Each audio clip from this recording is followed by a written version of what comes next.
Hello and welcome to video number 3 for Math 123, our Praxis Prep. This is the third video for the first week of material. So what we're going to talk about here, super important, is fractions. I'm going to start with fractions and talk a little bit about it first. They are rational numbers.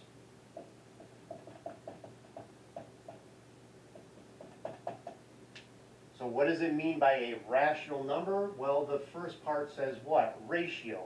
And what's a ratio? That's a number over a number. And so they have actual names. The top is called the numerator. The bottom is called the denominator.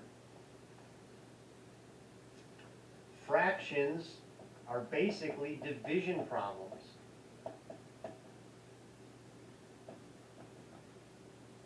So if I have the fraction 1/2, what that really means is 1 divided by 2. Whole numbers are also fractions and rational numbers. It's just if I have, say, for example, 2, this is the same thing as 2 over 1. So if we're doing fraction math and we have a whole number or even an integer, and we have to multiply or divide or add or subtract, 2 is really the same as 2 over 1. So you use that fact to convert it into a fraction. We have something known as an improper fraction. And these are fractions with a value greater than 1. So technically 2 over 1, that's an improper fraction. It's a value greater than 1. We can convert improper fractions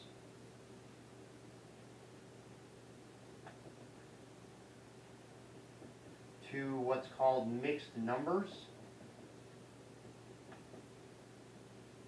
Mixed meaning that it's an integer or a whole number and a fraction part. So for example, we do this so we can convert by division. So remember, that's what a fraction is.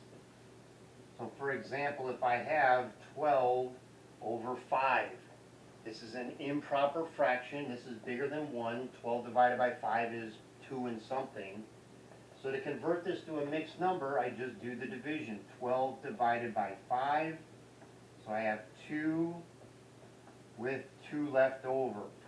So 12/5 written as a mixed number is 2 with 2 left over divided by the divisor we had to start with, 5. So 12/5 as an improper fraction is the equivalent of 2 2/5 as a mixed number.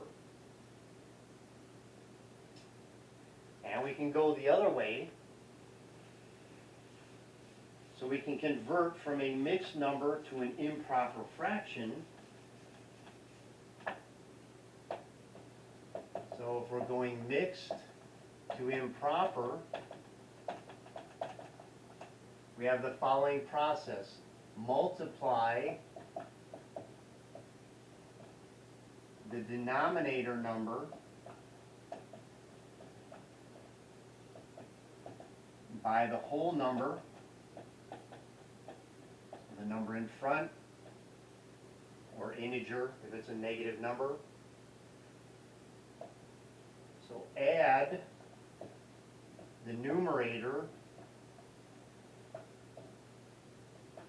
to that answer,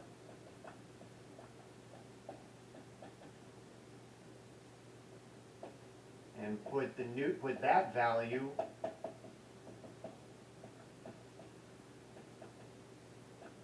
above the denominator, the original denominator. So let's look at the example that we just did, but go the other way. Let's say I'm given 2 and 2/5. And I want to convert this to an improper fraction. So I'm going to multiply this way, add it to that, and put it over the 5 that started. So I know my answer is going to have a 5 in the denominator. It's always going to end up above my original denominator, which was 5. So then the math is just multiply, add. So multiply 5 times 2 is 10, plus 2 is 12. So that's the number that goes in the numerator, 12/5, which if you remember is what we had when we just started this a minute ago with the improper fraction. All right, so that kind of gives us some of the background, the basis of things we'll be talking about: numerator, denominator, improper fraction, mixed number. Now, our fraction math. So you guys, if you have a little sort of cheat sheet or note sheet that you're keeping tabs on some of these important ideas, they should probably want there. First is multiplication. If I have A over B times C over D. Multiplication is the easiest thing of all the fraction math for us to do because we're just multiplying straight across. Multiply A times C. Multiply B times D. So that would be your answer. A over B times C over D is A times C over B times D. If we just write the letters next to each other, that indicates multiplication without putting an X or a dot, things like that, if it's just two values right next to each other. Division is the second easiest fraction math to do because we convert it into a multiplication problem, which is the easiest. So let's say I have A over B divided by C over D. So I'm going to use a process here. You guys heard of KFC, the chicken place? This is KCF, keep, change, flip.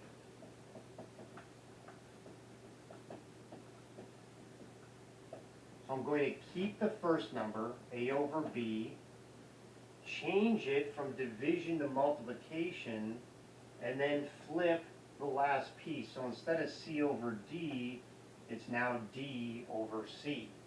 And now it's what? Now it's a multiplication problem, just multiply straight across. So AD over BC. 3, addition and subtraction. If I have, so let's say A over B plus or minus, doesn't matter whether it's addition or subtraction, the rules are the same. C over B. These guys are the same. If they're the same, then the addition or subtraction is super easy for us. Our answer is going to have whatever this denominator was, so B, and then I just add or subtract the numerator pieces. So A plus C or A minus C, depending what the sign is in between here. That's if the denominators are the same. If they're different, which is more often than not what you're going to get, we have to be careful. So let's say I have A over B plus or minus C over D. So in this case, the denominators are different. I can't just add or subtract across. It's not multiplication. Don't get caught up there like, oh, just do everything across. But we have this shortcut method, if you want to call it like the cross-multiply method.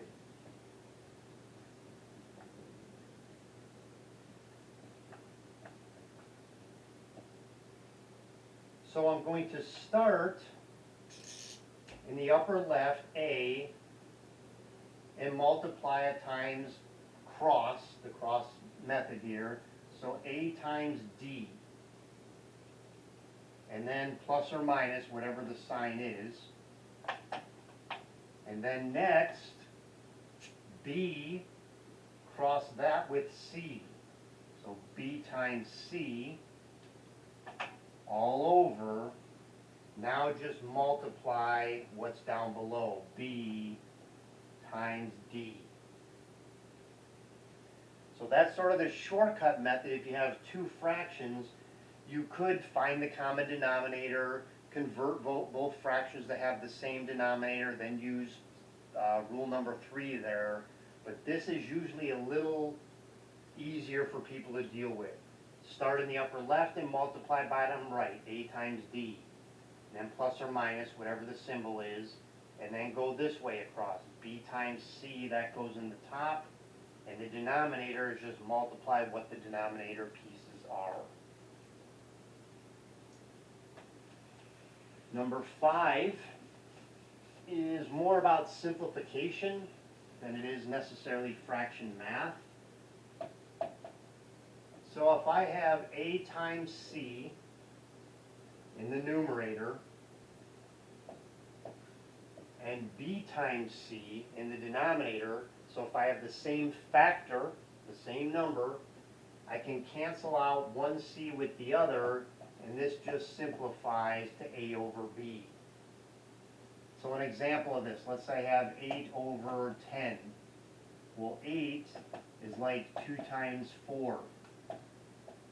10 is like 2 times 5. So they both have a 2, I can cancel it out, and this just simplifies to 4 over 5. And more often than not, you guys are going to be asked to simplify your answers completely. So if you give an answer of 8/10, it's not going to be correct. It wants it simplified to 4/5. And then the last little piece I'll show you guys here. So these were all just straight math, addition, subtraction, division, multiplication. If we have an actual equation, so if A over B is equal to C over D, so I told you guys there's that cross-multiply method for addition, subtraction. That idea of cross-multiply is what we use here. So if we have this, A over B is equal to C over D, then we can cross-multiply AD is equal to B times C. So there's no denominator anymore, there's no plus or minus like when we're adding or subtracting. But if we're given an equation, so let's say I have x over 4 equals 5 over 6. And I want to know, okay, what value do I get for x? I could solve this because it's an equation by multiplying 6 and x, by multiplying 4 times 5, and you would solve it from there. I'm not going to solve it, you'll get a messy fraction answer, but that's how it works. Alright, so let's look at a bunch of examples then from that fraction math that we just talked about. So first, let's say I want to multiply 2/3 times 1/5. Fraction multiplication, it's my favorite. I just multiply everything across. 2 times 1 is 2. The bottom, 3 times 5. So you get 2 over 15. And it won't simplify, so that would be your answer. Number 2, if I have 2/3 divided by 1/5. So if you want to hit pause and try this, see if you can figure it out, that's fine, and that's great actually. This could also be written as what? 2/3 divided by 1/5. So a fraction over the fraction. These two things mean the exact same. And what's our process for division? Keep, change, flip. So it's 2/3. Change it to multiplication, flip the 1 over 5 becomes 5 over 1. Multiply everything across. 2 times 5. 3 times 1, 10 over 3. And you can leave your answers as improper fractions. You won't have to convert them to mixed numbers. More often than not, you will just leave them as improper. Number 3, 3/11 plus 4/11. Addition problem, okay, is the denominator the same? Yes, it is. So this is the easiest for me. I don't have to do any fancy math here. My denominator is just going to end up 11. These are both 11 to start with. That's what it ends up with. So then for the top, I'm just going to add, because there's the plus sign here, 3 plus 4. So this gives me 7 over 11.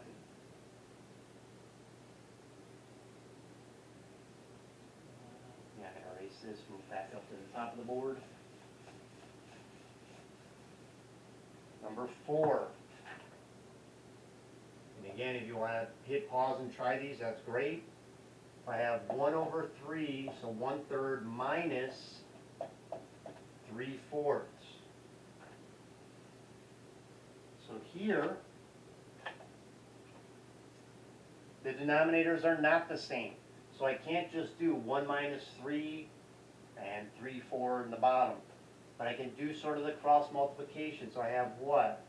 1 times 4 minus, because I have a minus sign here, 3 times 3, go across this way, over, multiply the denominators, 3 times 4. So I get what? 1 times 4 is 4, minus 3 times 3 is 9, over 3 times 4 is 12. So 4 minus 9 is negative 5, 12 in the bottom, so negative 5/12 would be your answer for this one. So that's some examples of the fraction math, the different rules we would be using for that. Next, percentages.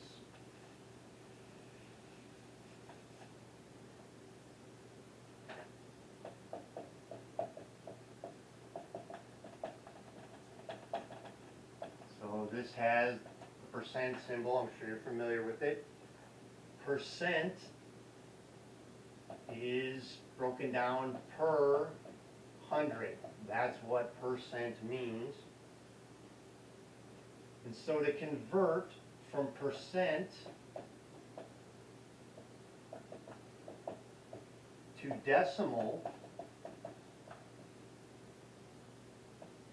we divide by 100. And when we divide by 100, instead of actually having to do the calculations, the easiest thing is just move decimal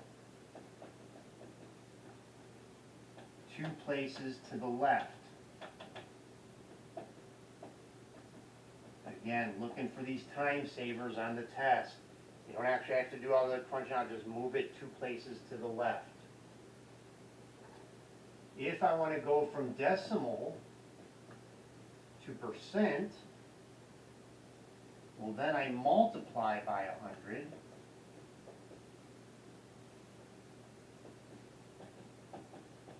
Which is the same as move the decimal 2 to the right.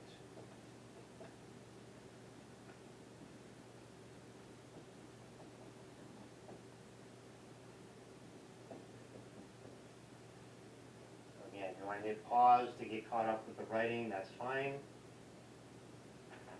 Let's look at a couple examples. Let's write 62% as a decimal. So we're going from percent to decimal, which means I would divide 62 by 100, but the easier thing for me to do, the decimal place is where? It's here after the 2. It's hidden. It's invisible.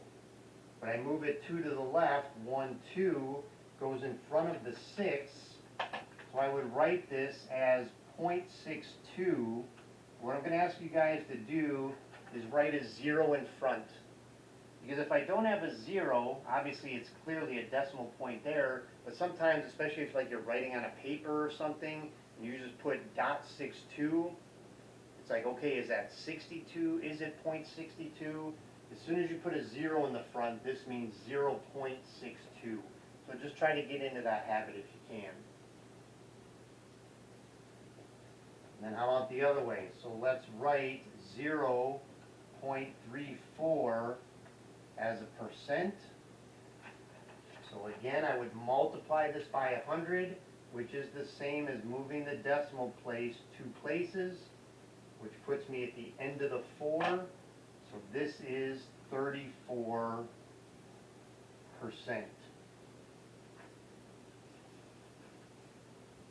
And again, we'll work a bunch of these examples. You know, I hope you guys don't feel like, oh my gosh, I'm not even getting any examples here. I'm getting maybe 1 or 2. I'm never going to figure this out. These videos are just to give you guys the information. The time we're going to spend in class is working problems until you're sick of these problems. So if you don't fully grasp it, it's not the end of the world. By the end of the class period, you definitely will have it down. All right. The last thing I want to cover here then for this video is powers and roots.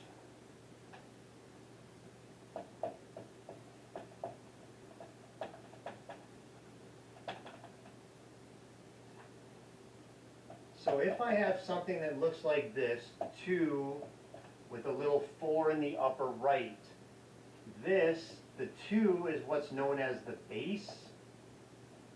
The 4 is what we call the exponent. So when we had our order of operations, that was the excuse, the e, the exponent.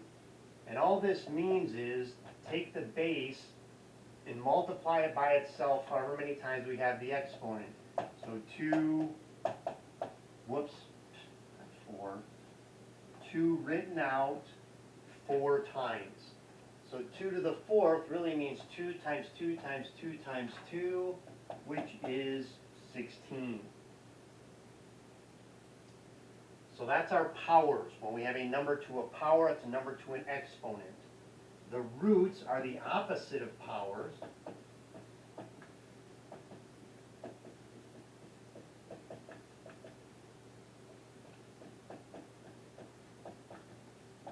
And just like we could have any power, any exponent, we can have any root. So the notation looks like a division symbol, but it's got this little hook at the end here. The number underneath is what's called the radicand.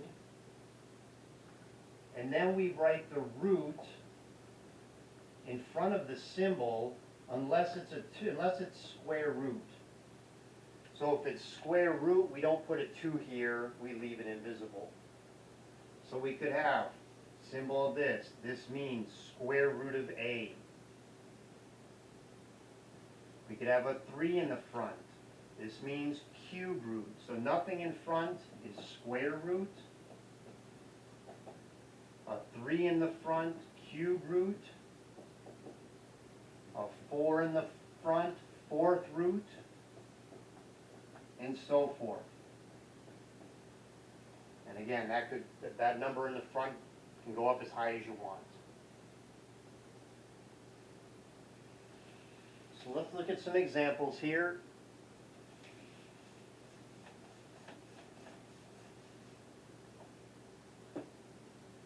So let's say we want to know what is the square root of 16. So square is the invisible 2. So it means what number multiplied twice. So some number times that same number is 16. Well, that's 4. 4 times 4 is 16. If I have the cube root of 8, so this means what number times itself 3 times gives me 8? Well, that's what? 2 times 2 is 4, times 2 is 8. So the answer for this would be 2. And a note here is that we cannot have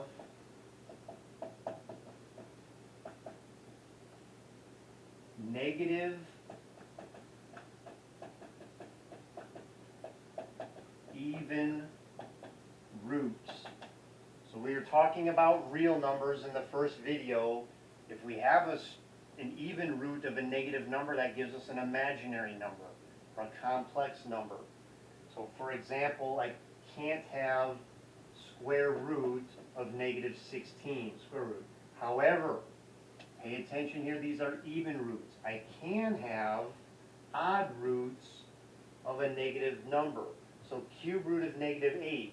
That means what number times itself 3 times gives me negative 8? Well, that's what? Negative 2 times negative 2 is positive 4, times negative 2 is negative 8.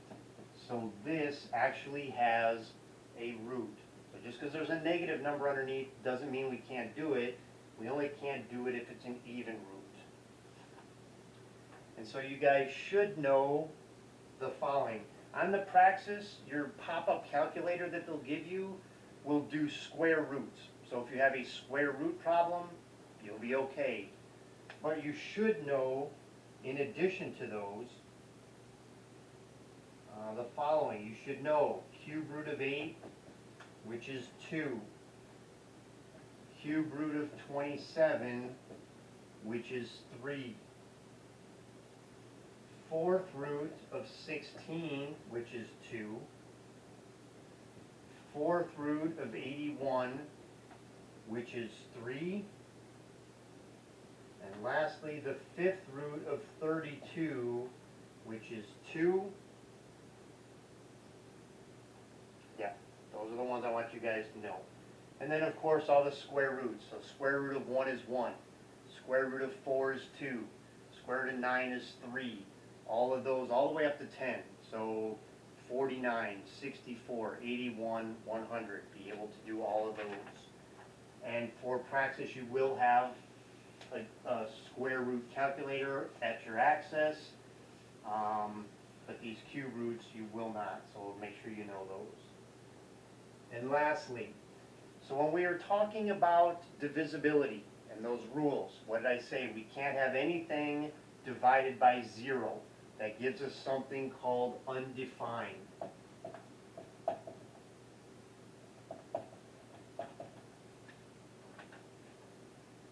And so we get this when we try and divide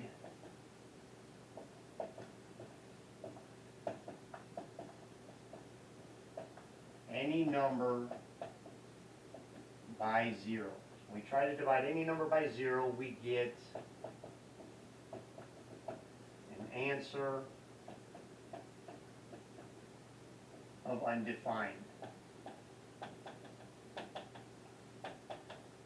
And if you do it on your calculator, if you do like 4 divided by 0, it's going to give you, it's going to say probably error or ERR or something like that. It's because it's undefined. So for example, if you had a problem, what is 4 divided by 0? Your answer would be undefined. Now, this is not to be confused with 0 divided by 4. 0 divided by any number besides 0 is 0. And I know this causes a lot of confusion for people, like, oh my gosh, is this 0 or is it undefined? I can never remember. So they tend to just leave it as, okay, 4 divided by 0. I'll let George figure it out. Hopefully he knows what I meant. No, I don't. You have to tell me, is it 0, is it undefined? The easiest way to remember this, in my opinion, is what? 4 divided by 0 is undefined, U-N-D. U-N-D is the start of the word under. So when the 0 is under the fraction bar, that's when the value is undefined. So again, if you have a problem, and you have some number divided by 0, that answer is going to be undefined. If you have 0 divided by some number, that is 0. So just try to keep those two straight. All right, well that does it. That wraps up the third video. That's the end of the first week of material. Again, kind of just giving us a basis of what kind of numbers we're going to be dealing with, the different classifications, whole numbers, integers, real numbers, what else? Fractions, using fractions, order of operations,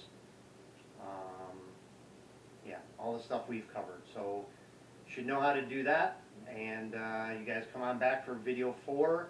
That'll start us into our second week of material, which is our algebraic thinking and functions.